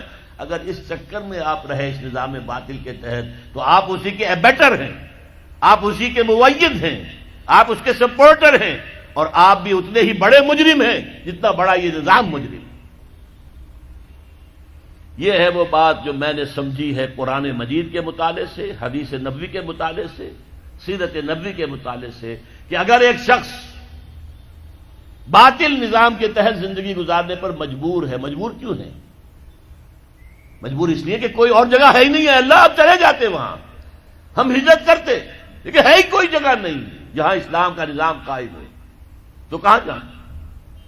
پھر وہی شعر سنا رہا ہوں، کس طرف جاؤں، کدھر دیکھوں، کسے آواز دوں، اے ہجوم نامرادی دل بہت گھبرائے ہے۔ کیا کریں، رہنا تو یہی ہے، لیکن رہو یہاں، لیکن یہاں رہو ریوولٹ کرتے ہوئے، بغاوت کر کے اس نظام کے خلاف، لیو انڈر اٹ انڈر پروٹیسٹ، خوش دلی کے ساتھ نہ رہو، مجبوراً رہو، جیسے کہ جیل میں رہا جاتا ہے، کوئی خوش دلی کے ساتھ جیل میں نہیں رہتا، لیکن رہو۔ اور حضور نے فرمایا الدنیا سجن المومن و جنت الکافر، یہ دنیا تو مومن کے حق میں جیل خانہ ہے اور باغ ہے کافروں کے لیے، تو جیل خانے میں جیسے رہتے ہیں ایسے رہو، تو تمہارے اس گناہ کا کفارہ ہو جائے گا۔ یہ ہے وہ جہاد، جد و جہد جو فرض عین ہے۔ قرآن مجید میں فرمایا ایک ہوتا ہے مسلمان، ایک ہوتا ہے مومن، دونوں میں بڑا فرق ہے۔ دیکھیے مسلمان تو ہم ہو گئے وراثت کے طور پر، ہمارے ماں باپ مسلمان تھے، ہم بھی مسلمان، تو مومن تو ایسے وراثت میں نہیں بنتا آدمی۔ قالت الاعراب آمنا قل لم تؤمنوا ولكن قولوا اسلمنا، سورہ حجرات کی آیت نمبر 14۔ اے نبی یہ بدو جو ہیں یہ دعویٰ کر رہے ہیں کہ ہم ایمان لے آئے، آپ ان سے کہہ دیجئے تم ایمان ہرگز نہیں لائے ہو، ولكن قولوا اسلمنا، یوں کہو کہ ہم اسلام لے آئے ہیں۔ ولما يدخل الايمان في قلوبكم، ابھی تک ایمان تمہارے دلوں میں داخل نہیں ہوا۔ اچھا اب اگر پوچھیں جی ہم تو چاہتے ہیں کہ ہمیں مومن مانا جائے، بتائیے اس کا کیا تقاضا ہے، کیا ڈیفینیشن ہے؟ فرما دیا گیا، اگلی آیت کیا ہے، 15 آیت، انما المؤمنون الذين آمنوا بالله ورسوله ثم لم يرتابوا، مومن تو صرف وہ ہیں جو ایمان لائے اللہ پر، اس کے رسول پر، پھر شک میں ہرگز نہیں پڑے، یقین والا ایمان ہو گیا۔ وجاہدوا باموالہم وانفسہم فی سبیل اللہ، اور پھر انہوں نے جہاد کیا اللہ کی راہ میں، اپنے مالوں سے بھی اپنی جانوں سے بھی۔ اولئک ھم الصادقون، صرف ایسے لوگ سچے ہیں اگر وہ کہیں کہ ہم مومن ہیں۔ جہاد کے بغیر تو ایمان ہے ہی نہیں، جہاد کے بغیر نجات نہیں ہے۔ آپ نظام باطل کے تحت زندگی گزار رہے ہیں، اس کے خلاف جہاد کیجئے، جد و جہد کیجئے۔ جہاد کے معنی جد و جہد، اس نظام کو بدلنے کی، اسے جڑ سے اکھیڑنے کی۔ چنانچہ سورہ صف میں فرمایا گیا یا ایھا الذین آمنوا، اے اہل ایمان، ایمان کے دعوے دارو، هل ادلکم علی تجارۃ تنجیکم من عذاب علیم، کیا میں تمہاری رہنمائی کروں اس تجارت کی طرف جو تمہیں دردناک عذاب سے چھٹکارا دلا دے؟ نوٹ کیجئے سوال کیا ہے، اگر جہنم سے بچنا چاہتے ہو تو ایک تجارت کرنی ہوگی، اب وہ تجارت کیا ہے؟ وہ بھی خود ہی فرما دی، تؤمنون باللہ ورسولہ، وہی بات جو سورہ حجرات کی آیت میں ہے، ایمان پختہ رکھو اللہ پر اور اس کے رسول پر، وتجاہدون فی سبیل اللہ باموالکم وانفسکم، اور جہاد کرو اللہ کی راہ میں اپنی جانوں اور مالوں کے ساتھ، ذالکم خیر لکم ان کنتم تعلمون، یہی تمہارے حق میں بہتر ہے اگر تم علم رکھتے ہو۔ تو معلوم ہوا کہ یہ جہاد لازم ہے، یہ جد و جہد لازم ہے، یہ ایمان کا لازمی تقاضا ہے، یہ جہنم سے چھٹکارا پانے کی لازمی شرط ہے۔ اگر یہ نہیں کر رہے تو ایمان نہیں ہے تمہارے اندر، اور جہنم سے چھٹکارا پانے کی امید یہ ایک بس تمہارا خیال ہے، تلک امانیہم، یہ تمہارے من گھڑت خیالات ہیں، یہ تمہاری وشفل تھنکنگ ہے، یہ حقیقت نہیں ہے۔ اب اگلی بات سنیے، یہ جد و جہد بغیر جماعت کے ممکن نہیں ہے۔ کیا اکیلا آدمی نظام کو بدل سکتا ہے؟ ہمارے ہاں بڑے بڑے متقی لوگ موجود ہیں، کوئی شک نہیں ہے، بڑے بڑے اہل اللہ موجود ہیں، نیک لوگ ہیں جن سے انفرادی طور پر لوگوں کو نیکی پہنچ بھی رہی ہے، مرشدین ہیں، لیکن کیا وہ نظام کو بدل سکتے ہیں؟ نہیں۔ جماعت بنانی پڑے گی، جماعت، حزب اللہ، اللہ کی جماعت، اللہ کی پارٹی بناؤ، اور اگر موجود ہو کوئی تو داخل ہو جاؤ، شامل ہو جاؤ، اس لیے کہ جماعت کے بغیر زندگی اسلامی زندگی نہیں ہے۔ حضور نے فرمایا ید اللہ علی الجماعہ، اللہ کی تائید اور نصرت، اللہ کا ہاتھ جماعت کے اوپر ہے۔ حضرت عمر نے فرمایا لا اسلام الا بالجماعہ، جماعت کے بغیر اسلام ہے ہی نہیں، ولا جماعہ الا بالامارہ، امیر کے بغیر جماعت نہیں، ولا امارہ الا بالاطاعہ، اور اطاعت کے بغیر امیر کے معنی کیا ہوئے؟ اطاعت کرو اس کی۔ حضور کی ایک اور حدیث حارث اشعری رضی اللہ تعالی عنہ فرماتے ہیں انی آمرکم بخمس، اے مسلمانوں میں تمہیں 5 باتوں کا حکم دے رہا ہوں، اللہ امرنی بہن، اللہ نے مجھے ان کا حکم دیا، میں اپنے پاس سے نہیں کہہ رہا، حالانکہ حضور کو اختیار تھا، خود بھی آپ کہہ سکتے تھے، مستند ہے ان کا فرمایا ہوا، آپ کا فرمایا ہوا مستند ہے، الصادق المصدوق ہیں، سچے ہیں، اور اللہ نے ان کی صداقت کی گواہی دی ہے، لیکن یہاں تاکید کے طور پر فرمایا کہ میں 5 باتوں کا حکم دے رہا ہوں، اور اسے صرف میرا حکم نہ سمجھنا، یہ اللہ کا حکم ہے جو پہنچا رہا ہوں، بالجماعت والسمع والطاعت والہجرت والجہاد فی سبیل اللہ، رواہ الترمذی واحمد بن حنبل رحمہم اللہ، مشکات شریف میں یہ روایت موجود ہے، عن الحارث الاشعری، حارث اشعری رضی اللہ تعالیٰ عنہ سے 5 باتیں ہیں، جماعت کی شکل میں رہو، جماعت کے امیر کا حکم مانو، اس کی اطاعت کرو، اور ہجرت کرو اور جہاد کرو۔ آپ پوچھیں گے ہجرت کیسے کریں گے؟ تم نے تو کہہ دیا دنیا میں کوئی ملک ہے ہی نہیں، کون تمہیں گھسنے دے گا؟ ٹھیک ہے، لیکن ہجرت حضور سے پوچھا گیا ای الہجرت افضل یا رسول اللہ، اے اللہ کے رسول یہ فرمائیے کہ سب سے افضل ہجرت کون سی ہے؟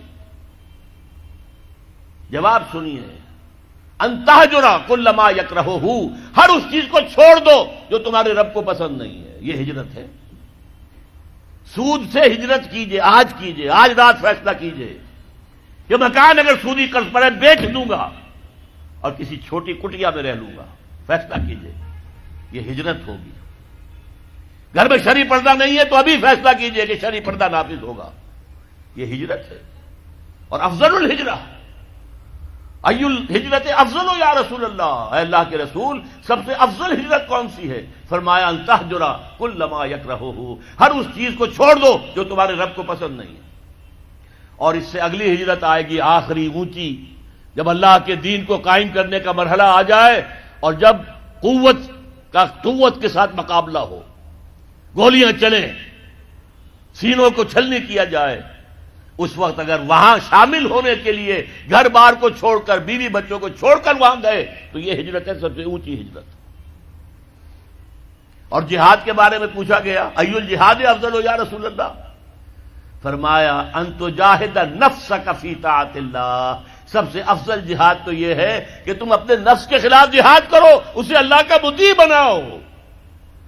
یہ تمہیں اللہ کے مرضی کے خلاف احکام دیتا ہے. کسی سرکاری ملازم کو رشوت پیش ہو رہی ہے، نفس کہے گا لے لو لے لو لے لو لے لو، فلاں کام رہتا ہے فلاں کام رہتا ہے، بچے کی فیس دینی ہے ابھی پیسے نہیں ہے، لے لو لے لو لے لو لے لو. نفس تو یہ کہے گا. آپ نفس کے خلاف جہاد کریں، نہیں لوں گا میں. یہ ہے جہاد. اور سب سے اونچا جہاد کیا ہوگا؟ اللہ کے دین کو قائم کرنے کے لیے میدان جنگ میں آ جائیں، جان ہتھیلی پر رکھ کر. یہ سب سے اونچا جہاد ہے. اس کا نام ہے قتال فی سبیل اللہ. اس لیے سورہ صف کی 2 آیتیں میں نے آپ کو سنائی تھی. یا ایھا الذین آمنوا ھل ادلکم علی تجارۃ تنجیکم من عذاب علیم. جواب کیا ہے؟ خود ہی دیا اللہ نے. تؤمنون باللہ ورسولہ وتجاہدون فی سبیل اللہ باموالکم وانفسکم. اسی سورہ صف کی 4تھی آیت کیا ہے؟ ان اللہ یحب الذین یقاتلون فی سبیلہ صفا کانہم بنیان مرصوص. اللہ کو تو اپنے ان بندوں سے محبت ہے جو اس کی راہ میں صفیں باندھ کر، ایسی صفیں جن میں کوئی رخنا پیدا نہ کیا جا سکے، جیسے کہ یوں سمجھیے کہ سیمنٹ کنکریٹ کی وال ہے، بنیان مرصوص ہے، سیسا پلائی ہوئی دیوار. کھڑے ہو کر اللہ کی راہ میں قتال کرو، جنگ کرو. وہ ہے محبوب ہمارا، وہ ہے پسندیدہ انسان ہمارا. اور اگر یہ نہیں کرتے، باطل چنگھاڑ رہا ہے، باطل چیلنج کر رہا ہے. امریکی تہذیب آ رہی ہے، بھاگتی آ رہی ہے، دوڑتی آ رہی ہے، اور ہم اپنے کاموں میں لگے رہے. بس زیادہ ہوا نماز پڑھ لی، روزہ رکھ لیا، کچھ کسی بزرگ کے بتائے ہوئے کوئی وظیفے کر لیے، کوئی ذکر کر لیا، اور سمجھا کہ بس ہمارا تو بیڑا پار ہے. نہیں. تقوی طاغوت کی غلامی میں، تقوی طاغوت کے خلاف جب تک جد و جہد نہیں، اس وقت تک آپ کا ایمان درست نہیں، آپ کی نماز قبول نہیں، آپ کا روزہ قبول نہیں، آپ کی دعائیں قبول نہیں. تو جان لیجئے کہ نمبر 1، اگر آپ طاغوت کے تحت زندگی گزار رہے ہیں تو پہلا فرض اس کے خلاف جد و جہد کرنا ہے. اگر نہیں کرتے تو ایمان نہیں تو نجات نہیں. اللہ خیر صلی اللہ. میں تو چند باتیں جانتا ہوں. قلندر جز 2 حفظ لا الہ اور کچھ نہیں رکھتا، فقیہ شہر قارو ہے لغت ہائے حجازی کا. ہم تو لا الہ الا اللہ کا مفہوم یہ سمجھتے ہیں. اللہ خیر صلی اللہ. اور یہ کام بغیر جماعت کے ممکن نہیں، تو جماعت تلاش کیجیے. دیکھیے آپ یہ کہہ کر نہیں چھوٹ سکتے صاحب 10 جماعتیں 12 جماعتیں 15 جماعتیں، ہمیں کیا پتا کون سی جماعت ٹھیک ہے. آپ یہ کہہ کر اپنے آپ کو بری نہیں کر سکتے. دیکھیے آپ کو اپنے پاؤں کے لیے جوتی کی ضرورت ہے. آپ کہیں 10-12 دکانیں، پتہ نہیں کہاں ٹھیک جوتا ملتا ہے، میں تو جوتا لوں گا ہی نہیں. کیا ایسا کرتے؟ بھائی اٹس یور نیڈ. کیا آپ کی ضرورت ہے؟ جوتا پہننا ہے، جائیے دکانیں دیکھیے، قیمتیں کمپیئر کیجئے، مال دیکھیے. پچھلے زمانے میں تو دھوکہ یہ بھی ہوتا تھا کہ تلوے کے اندر جو ہے وہ گتا ڈالا ہوا ہے. اب تو خیر نئے قسم کے سولز آ گئے ہیں، سنتھیٹک سولز آ گئے ہیں، ان میں گتا نہیں ڈالا جا سکتا. ورنہ پہلے تو یہ ہوتا تھا تیسرے دن ٹوٹا، ختم ہو گیا جوتا. لیکن آپ جوتا لیتے تھے. اسی طرح جماعتیں تلاش کیجئے، دیکھیے، مطالعہ کیجئے، ان کو دیکھیے ان کا طریقہ کار کیا ہے. ان کے قریب جا کر سونگھیے کہ خلوص کی خوشبو آتی ہے کہ نہیں. کہیں یہ بھی کوئی دنیا کا دھندا تو نہیں ہے، کہیں یہ سیاسی اقتدار حاصل کرنے کے لیے دین کا نعرہ تو نہیں لگ رہا. یہ سب دیکھیے، تحقیق کیجئے، تفتیش کیجئے. لیکن اگر آپ کو کوئی جماعت مل جائے اور پھر آپ شامل نہ ہوں تو نفی ہو جائے گی ایمان کی. لا اسلام الا بالجماعہ. اور اگر جماعت نہ ملے، آپ کہے صاحب اس جماعت میں تو یہ خرابی ہے، اس میں یہ خرابی ہے، اس میں یہ غلطی ہے، اس میں یہ بات جو ہے صحیح نہیں ہے، آپ نے ساری جماعتیں ریجیکٹ کر دی. اس کا مطلب کیا ہے؟ کہ آپ خود جو ہے بقرات سقرات ہیں. آپ کے دماغ میں کوئی خاکہ موجود ہے لہذا آپ پر لازم ہے کھڑے ہوں اور لوگوں کو بلائیں، من انصاری اللہ، لوگوں میں اللہ کے دین کو قائم کرنے کی جد و جہد کرنا چاہتا ہوں، دیکھو یہ میرا طریقہ کار ہے، اس طرح میں چلنا چاہتا ہوں، کون ہے جو میرا ساتھ دے؟ من انصاری اللہ۔ ایک اکیلا 2-11، ایک اکیلا 2 جماعت، سمجھ لیجئے۔ اگر آپ سفر پر جا رہے ہیں، 2 آدمی ہیں، جماعت سے نماز پڑھیے، ایک امام ہوگا ایک مقتدی ہوگا۔ حضور نے تو فرمایا سفر پر اگر جاؤ 3 آدمی ہو تو ایک کو امیر بناؤ ضرور، تاکہ کوئی بھی اختلاف ہو تو اس کا فیصلہ دینے والا تو کوئی ہو نا۔ تو آپ جماعت بنائیں، کھڑے ہو، کام کرے، اس لیے کہ نبی تو کوئی آئے گا نہیں، نہ آیا ہے، وہ تو نبی 1400 برس پہلے بس نبوت کا خاتمہ ہو گیا، دروازہ بند ہو گیا نبوت کا حضور پر صلی اللہ علیہ وسلم۔ اب ہوں گے تو یہی انسان ہوں گے نا، ان میں کمیاں بھی ہوں گی، کوتاہیاں بھی ہوں گی۔ اس کے لیے اب میں آپ سے عرض کروں، خلافت قائم کرنا یہ ہمارا فرض، لیکن آج خلافت قائم ہوگی تو کیسے ہوگی؟ پہلے تو یہ مسئلہ ہوگا، اور کیسی ہوگی؟ کیا بعین ہی وہی خلافت ہوگی جو 1400 برس پہلے تھی؟ جبکہ 1400 سالوں میں بہت سا پانی وقت کے دریا کے پل کے نیچے سے گزر چکا ہے، حالات بہت بدل گئے ہیں، زمانے نے بہت ترقی کر لی ہے۔ کیا 1400 سال قبل کا نظام دوبارہ آ سکتا ہے؟ ہاں آ سکتا ہے، اصول وہاں سے لیں گے، تفصیلی ڈھانچہ اس دور کے مطابق بنائیں گے، اصول وہاں سے ہوں گے، فنڈامنٹلز وہاں سے ہوں گے۔ اسی لیے ہم فنڈامنٹلسٹ ہیں۔ امریکہ کان کھول کر سن لے، ہمارا دعویٰ ہے کہ ہم فنڈامنٹلسٹ ہیں۔ ہم اسلام کے اصولوں کو چھوڑ کر کہاں جائیں؟ تفاصیل میں، فروعات میں ہمارے اختلاف ہو سکتے ہیں، لیکن فنڈامنٹلز آف اسلام اس میں ہمارا اتفاق ہے۔ تاریخی واقعہ آپ کو بتا رہا ہوں، جب مولانا شبیر احمد عثمانی رحمۃ اللہ علیہ کی مدد سے اور تحریک شروع کی تھی اصل میں مولانا سید ابو الاعلی مودودی نے کہ اسلام کے نام پر ملک لیا گیا، اس کا دستور اسلامی ہونا چاہیے، مطالبہ نظام اسلامی 1948 میں اپریل میں اس وقت گورنمنٹ کالج لاہور کا 2nd ایئر کا طالب علم تھا، میں نے وہ تقریر خود ان کی زبان سے سنی ہے۔ خالصہ ہائی اسکول کا میدان تھا، اس میں جلسہ تھا۔ اس وقت تک چونکہ مولانا مودودی سیاسی آدمی شمار نہیں ہوتے تھے، مذہبی آدمی تھے، دینی آدمی تھے، لہذا سب نے ان کا ساتھ دیا، مسلم لیگیوں نے ساتھ دیا، ڈاکٹر عمر حیات ملک، پھر مولانا شبیر احمد عثمانی رحمۃ اللہ علیہ، قرارداد مقاصد پاس ہو گئی، مان لیا ہمارا حاکم اللہ ہے، ان الحکم الا للہ، اللہ کے سوا کسی کے لیے حاکمیت نہیں ہے، یہ لکھا ہوا ہے آپ کے دستور میں۔ جو اختیارات ہمارے پاس ہے وہ تو اصل میں ایک سیکریٹ ٹرسٹ ہے، ایک نہایت مقدس امانت ہمارے پاس ہے، لیکن یہ اختیار استعمال ہوگا کتاب و سنت کی حدود کے اندر، باہر نہیں جا سکتے ہم۔ یہ سارے کام ہوئے تو بہت سے لوگ کھڑے ہو گئے، کس کا اسلام لاؤ گے؟ شیعوں کا لاؤ گے یا سنیوں کا لاؤ گے؟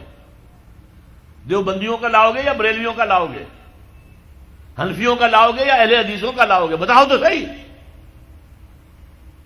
آپ ہی کے شہر کے ایک صاحب تھے، ایک بروہی، اللہ ان کی خطاؤں کے معاف کرے، انہوں نے کہا تھا جو شخص ثابت کر دے کہ قرآن میں کوئی اسلامی دستور ہے میں اسے 1000 روپیہ انعام دوں گا۔ اور یہ 1000 روپیہ آج کا نہیں ہے، یہ میں بات کر رہا ہوں سن 48 کی۔ اس وقت 1000 روپے کس کی معنی کیا ہوتے تھے؟ 10 لاکھ سے کم تو نہیں تھا،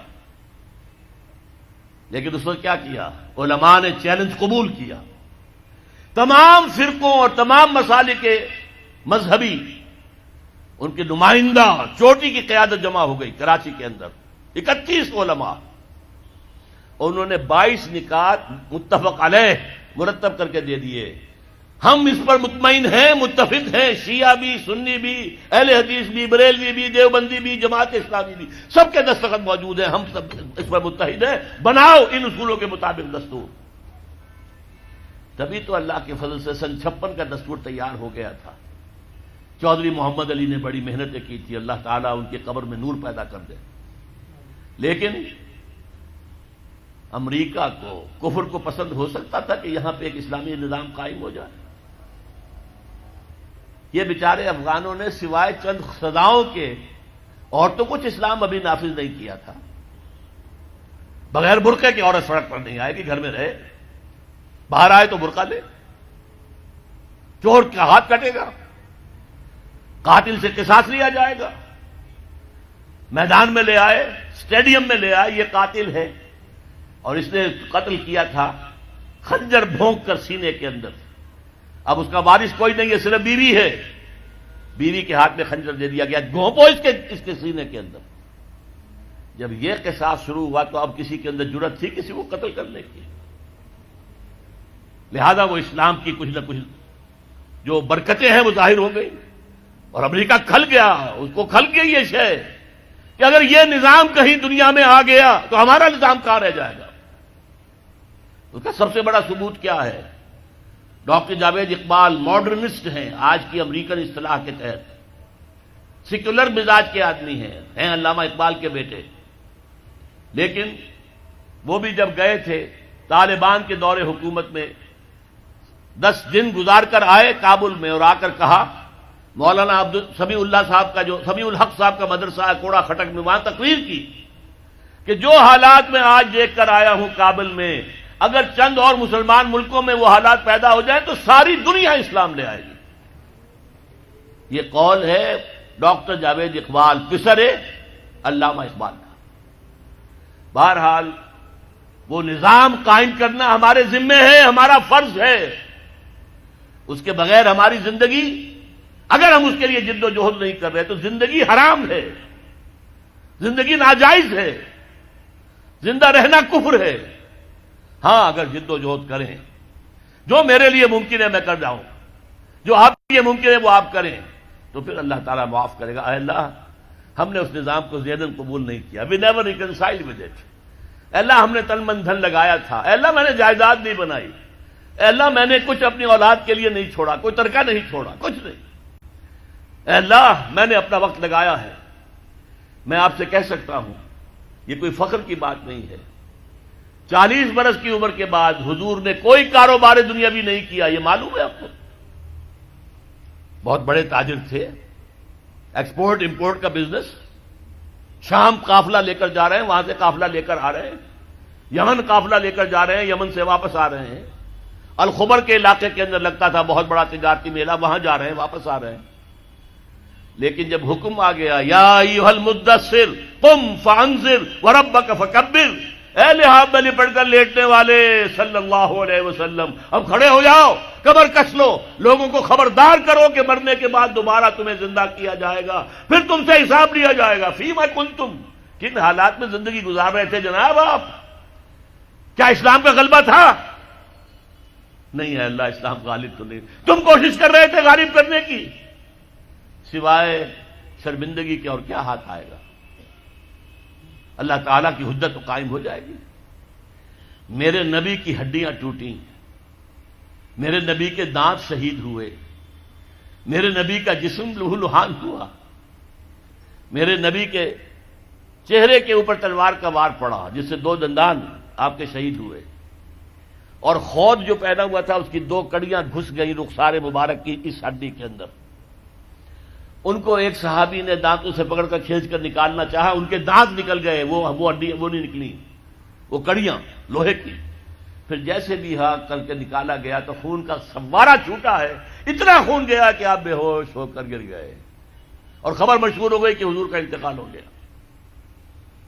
یہ ساری تکلیفیں کس لیے اٹھائی تھی حضور نے؟ کیا حضور کو اچھا نہیں لگتا تھا کہ اچھا بھلا گھر ہو، کھلی فضا ہو، اچھا خوبصورت ماحول ہو، بچے ہوں اور ہر طرح کی آسائشیں ہوں؟ کس کو پسند نہیں؟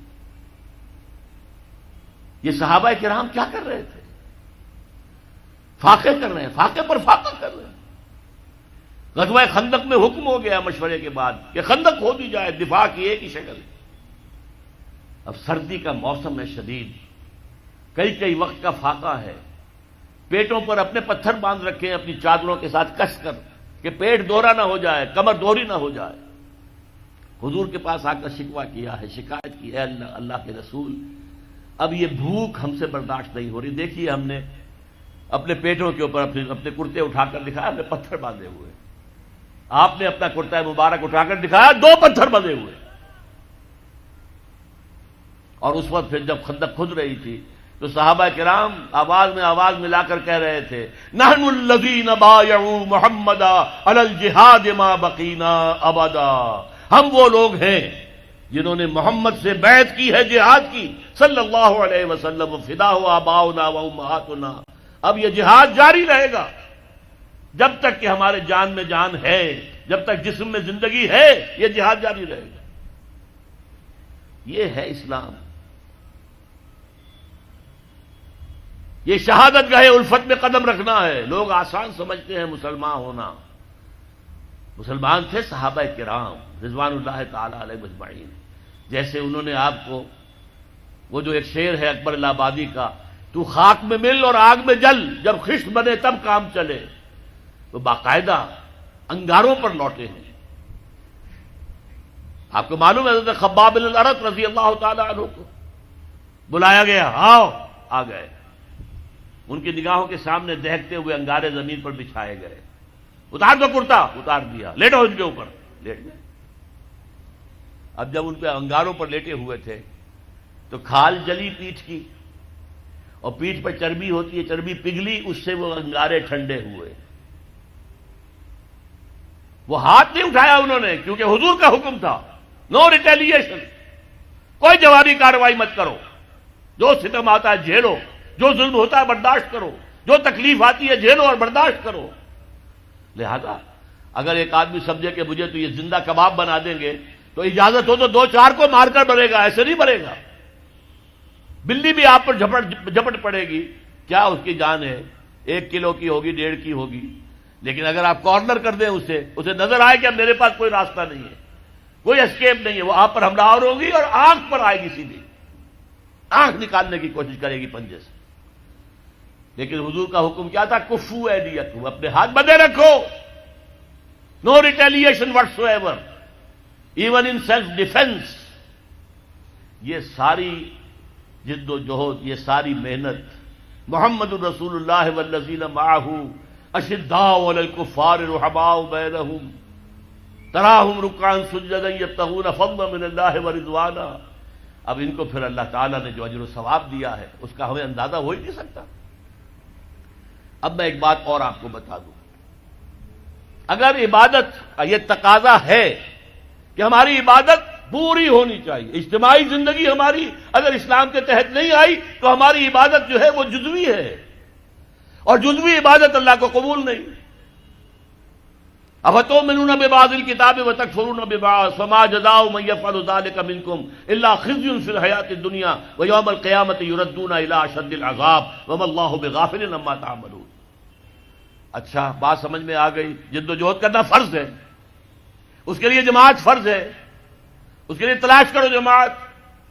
نہ ملے تو خود کھڑے ہو جاؤ اور جماعت بناؤ.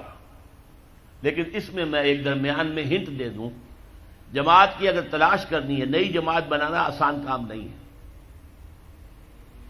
کوئی چلتا ہوا قافلہ مل جائے تو کیا کہنے ہیں, اس سے بڑی خوش قسمتی کیا ہوگی کہ کوئی جماعت بنی بنائی, جو قافلہ چل رہا ہے اس کے ساتھ چلنا کتنا آسان ہے. یکا و تنہا کسی صحرا میں سفر کرنا جو ہے کتنے خطرات ہیں. قافلہ ہے, قافلے کے ساتھ جڑ جاؤ. اگر قافلہ تلاش کرنا ہے تو کیا چیزیں دیکھنی چاہیے, وہ بھی میں ذرا آپ کو آج بتا دوں. 5 چیزیں دیکھنی ہوں گی. نمبر 1, وہ جماعت سیکٹیرین نہ ہو, مسلکوں اور مذہبوں کی بنیاد پر نہ ہو, دین اسلام کی بنیاد پر ہو. یہ نہیں کہ یہ دیوبندیوں کی جماعت ہے, یہ بریلویوں کی جماعتیں ہیں. اب تو ایک تو ہے ہی نہیں, دیوبندیوں کی بھی بہت ہیں اور بریلویوں کی بہت ہیں. یہ شیعوں کی ہیں, یہ اہل حدیثوں کی ہیں, یہ سیکٹیرین ہے. سیکٹیرین جماعت اپنے سیکٹ کی دعوت دے گی, ہمارا سیکٹ, ہمارا موقف, ہمارا مسلک, ہمارا مذہب سب سے اعلیٰ ہے. نہیں, جو جماعت جس کا ذکر میں کر رہا ہوں وہ اس سے بالا ہونی چاہیے. بھائی تم حنفی ہو, حنفی طریقے پر نماز پڑھو. اہل حدیث ہو, اہل حدیث طریقے پر نماز پڑھو. کیا فرق ہے؟ کچھ نہیں. شیعہ ہو شیعہ کے طریقے پر نماز پڑھو، دین پر متحد ہو جاؤ، دین ایک ہے، اسلام ایک ہے۔ تو پہلا فرق جو چیز ہے کہ وہ نان سیکٹیرین جماعت ہونی چاہیے۔ نمبر دو، اس کا ڈکلیئرڈ گول ہونا چاہیے کہ ہمارا کام ہے نظام بدلنا، ورنہ نیکی کے کام تو اور بھی بہت سے ہیں۔ آپ کوئی مدرسہ کھول دیں ناظرہ قرآن پڑھانے کا، یہ بھی نیکی کا کام ہے۔ آپ کہیں دعوت و تبلیغ شروع کر دیں، کوئی ٹریننگ حاصل کیجئے، عیسائیوں میں تبلیغ کیجئے، ہندوؤں میں تبلیغ کیجئے۔ آپ کے صوبے میں تو ہندو موجود ہیں، جہاں میں رہتا ہوں پنجاب میں، وہاں تو ہندو نہیں ہے۔ کیا ان کا ہم پر حق نہیں ہے کہ ہم تبلیغ کریں انہیں؟ لیکن یہ بھی ایک کام ہے۔ لیکن جو جماعت میں کہہ رہا ہوں وہ جماعت ہونی چاہیے دین کو قائم کرنے کے لیے جماعت، نظام کو بدلنے والی جماعت، انقلابی جماعت۔ اور نمبر تین، اس کا ڈسپلن ہونا چاہیے، فوجی ڈسپلن، لسن اینڈ اوبے۔ اس لیے بیعت حضور نے کیا لی تھی؟ حضرت عبادہ ابن ثابت فرماتے ہیں رضی اللہ تعالی عنہ، بایعنا رسول اللہ صلی اللہ علیہ وسلم علی السمع والطاعۃ فی العسر والیسر والمنشط والمکرہ وعلی اثرۃ علینا وعلی لا ننازل امر اہلہ وعلی نقول بالحق اینما کنا لا نخاف فی اللہ لومۃ لائم۔ 10 نکات ہیں جن پر بیعت لی۔ ہم نے بیعت کی تھی محمد رسول اللہ سے صلی اللہ علیہ وسلم، آپ کا ہر حکم سنیں گے اور اطاعت کریں گے، چاہے مشکل ہو چاہے آسانی ہو، چاہے طبیعتیں آمادہ ہوں چاہے اپنی طبیعتوں پر جبر کرنا پڑے، چاہے آپ دوسروں کو ہم پر ترجیح دے دیں۔ ہم یہ نہیں کہیں گے ہم آپ کے پرانے خادم، آپ نے ایک نیو کمر کو ہمارے اوپر امیر کیسے بنا دیا، نہیں، it will be your prerogative, آپ کا اختیار ہوگا جسے بنائیں، اور جنہیں آپ امیر بنائیں گے ان سے بھی ہم جھگڑیں گے نہیں، ان کی بھی اطاعت کریں گے۔ البتہ ہم حق بات کہیں گے جہاں بھی ہوں گے، جو ہماری رائے ہوگی وہ پیش کر دیں گے، اور کسی کی ملامت کے خوف سے کہ کیا کہیں گے، یہ کیا احمقانہ بات کہہ دی انہوں نے، اگر کوئی کہہ بھی دے میری بات کو احمقانہ، تبھی میں نے اپنی بات کہنی ہے۔ ان باتوں کی بیعت لی تھی محمد الرسول اللہ صلی اللہ علیہ وسلم۔ یہ ڈسپلن چاہیے بیعت کی بنیاد پر۔ باقی یہ جماعتیں جو بنتی ہیں یہ ممبرشپ ہے، اور یہ انتخاب 2 سال کے بعد ہوگا، 4 سال کے بعد ہوگا، ووٹوں سے امیر بنے گا، امیر کی پھر شورا ہوگی، شورا کو حق حاصل ہوگا کہ نہیں کہ اس کی بات مانی جائے اور امیر جو ہے پابند ہو جائے شورا کا، یا امیر جو ہے اس کو ویٹو کا حق حاصل ہوگا۔ یہ ساری چیزیں کہاں تھیں؟ نہ دور نبوی میں، نہ دور صحابہ میں، نہ 1400 برس کی تاریخ میں۔ یہ تو آئی ہیں یورپ سے، یہ جماعت سازی کا نظام یورپ سے آیا، اسلام کا نظام تو بیعت کا تھا۔ تو پہلی بات میں نے کیا کہا، وہ جو فرقے ہیں فرقے واریت سے بلندتر۔ نمبر 2، اس کا ڈکلیئرڈ گول یہ ہو کہ ہمیں نظام بدلنا ہے۔ نمبر 3، ان کا ڈسپلن ہو فوج والا، there is not to reason why, there is but to do and die۔ Number 4، ان سے پوچھا جائے آپ یہاں خلافت کا نظام کیسے قائم کریں گے، طریقہ کار کیا ہے؟ وعظ و نصیحت سے کریں گے تو ہو جائے گا کام یا نہیں؟ یا الیکشن میں حصہ لے کے کریں گے تو کوئی امکان ہے کامیابی کا؟ اور جو طریقہ ہے جو محمد نے اختیار کیا صلی اللہ علیہ وسلم، وہ بتاؤ ہمیں، اور تم بتاؤ کہ تمہارا طریقہ کار کیسے سیرت کے ساتھ مطابقت رکھتا ہے۔ یہ چوتھی ڈیمانڈ ہونی چاہیے۔ اور 5ویں نمبر پر جو میں نے پہلے کہا کہ جو قیادت ہے اس کے قریب جا کر سونگ ہو۔ پیچھے چلنے والوں کی بات میں نہیں کر رہا، پیچھے چلنے والے ہر طرح کے آدمی ہو سکتے ہیں، یہاں تک کہ حضور کے پیچھے چلنے والوں میں منافقین بھی موجود تھے۔ ہاں، ہر جماعت کی ایک قیادت ہوتی ہے، قیادت کے قریب جاؤ اور سونگو کہ خلوص کی خوشبو آتی ہے یا نہیں آتی۔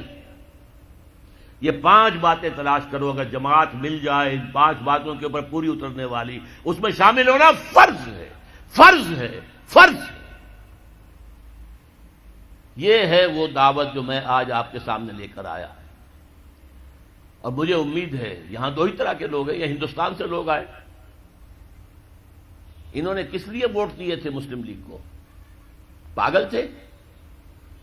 یو پی کا آدمی یہاں آیا، یا یو پی کے آدمی نے 1940 میں ووٹ دیا مسلم لیگ کو، کیا یو پی پاکستان میں آ سکتا تھا؟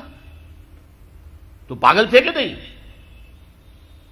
پاگل ہو گئے تھے، لیکن ہوئے کس بات پر تھے کہ کہا جا رہا ہے اسلام کے لیے پاکستان بنانا، اچھا ہم پر جو بیتے گی بیت جائے گی، جھیل لیں گے، جاؤ بناؤ پاکستان میں، لاؤ قائم کرو اسلام وہاں پر۔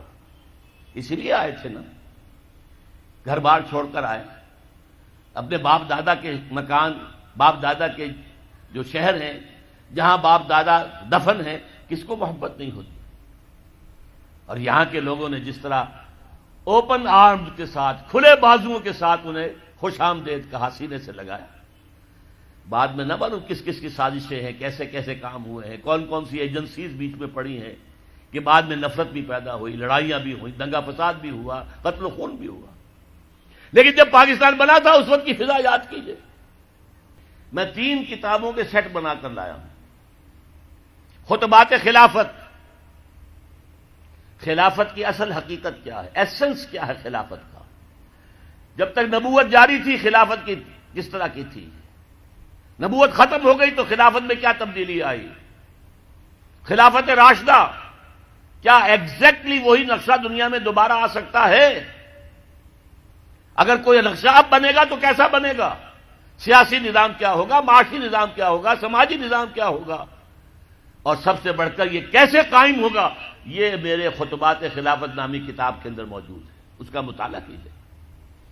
یہ میں نے 4 تقریروں کے اندر یہ مضامین بیان کیے تھے۔ سب سے پہلے کراچی میں خالق دینہ ہال میں، جہاں خلافت جو تھی، پہلی تحریک جو چلی تھی خلافت کی، اس کے لیڈروں کو پھانسی کی یا قید کی سزا دی گئی تھی خالق دینہ ہال کراچی میں، وہیں سے میں نے اپنی تحریک خلافت کا آغاز کیا تھا۔ وہ کتاب موجود ہے، ٹیپ سے اتار کر مرتب کر کے اور اسے شائع کیا گیا وہ کتاب۔ اور اس کے بعد اس وقت کے بین الاقوامی حالات کیا ہیں، دنیا کدھر جا رہی ہے، کفر اور ایمان کا ایک بہت بڑا تصادم ہونے والا ہے، بہت بڑا تصادم، جس کو اقبال نے کہا کہ دنیا کو ہے پھر مار کے روح و بدن پیش۔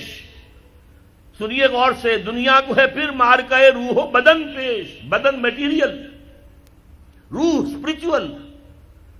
spiritual forces of spirituality and sources of materialism، ان کے درمیان ایک بہت بڑا تصادم ہوگا، جس کو کہا گیا آرمگیڈون، اور حدیث میں کہا گیا ہے الملحمۃ العظمیٰ، الملحمۃ الکبریٰ، تاریخ انسانی کی سب سے بڑی جنگ۔